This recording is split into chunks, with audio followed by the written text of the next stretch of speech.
घमंडिया Allianz के काले कारनामों में आज हम देखेंगे कि कैसे ममता बनर्जी ने पश्चिम बंगाल को बनाया बदहाल और कैसे उनकी स्वार्थी राजनीति की तिहरी कीमत आज भी चुका रहा है पश्चिम बंगाल। ये कहानी शुरू होती है साल 2006 में, जब पश्चिम बंगाल के सिंगूर में Tata company car manufacturing plant लगा रही थी और उसी समय ममता बनर्जी सिंगूर पहुंची और राजनीति चमकाने के लिए जमीन अधिग्रहण के खिलाफ भूख हड़ताल शुरू कर दी। देखते ही देखते हिंसक प्रदर्शन शुरू हो गए और जवाब में बुद्धदेव भट्टाचार्य की कम्युनिस्ट सरकार ने गोली चलाने के आदेश जारी कर दिए और इस गोलीकांड में 14 किसानों की जान चली गई। यानी जिस जगह से टाटा की चमचमाती गाड़ियां निकलनी थी, वहां से गरीब किसानों की अर्थियां निकल रही थी। इस घटना के बाद ममता बनर्जी की राजनीति तो चमक उठी, लेकिन पश्चिम बंगाल का भाग्य का सूरज डूब गया। ये ममता बनर्जी की राजनीति की पहली कीमत थी जो पश्चिम बंगाल ने चुकाई। इस पूरी घटना के बाद टाटा मोटर्स पश्चिम बंगाल छोड़कर गुजरात चला गया।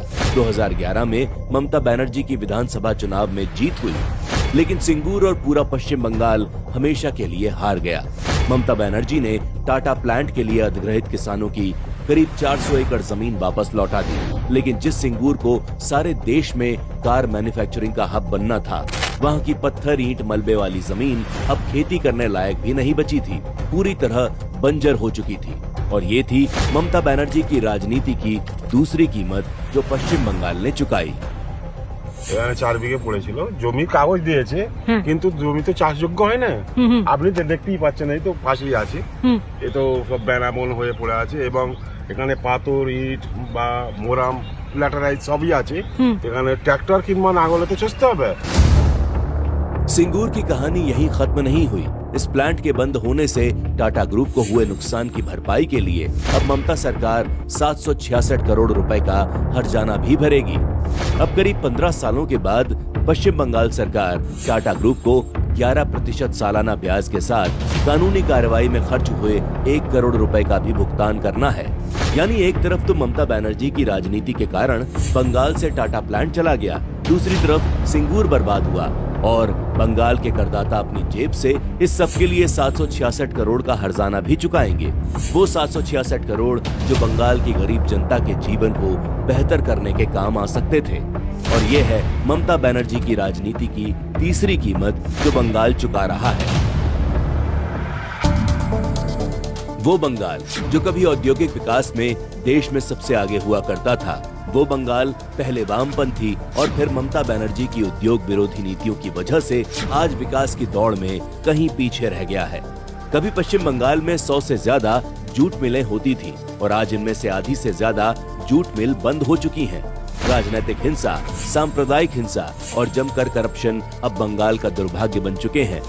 राज्य पर 5 लाख करोड़ से ज्यादा कर्ज है, जिसके लिए रिजर्व बैंक तक चिंता जता चुका है।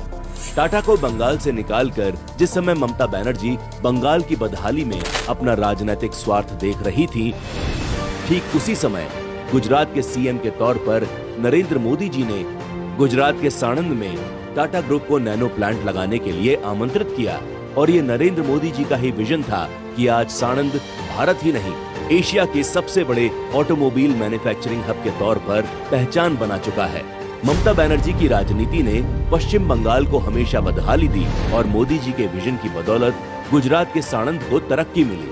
ये अंतर केवल सिंगूर और साणंद के 2 शहरों का नहीं, बल्कि 2 विचारधाराओं का है, जिनमें एक विचारधारा देश में उद्योगों, कारखानों, उद्योगपतियों के खिलाफ नफरत फैलाकर देश के विकास को रोकना चाहती है, बर्बादी और भुखमरी फैलाकर अपनी राजनीति चमकाना चाहती है, जिनके पास एक राज्य संभालने की विजन नहीं है, लेकिन सपने इनके जोड़ तोड़ करके देश की सत्ता तक पहुंचने के हैं।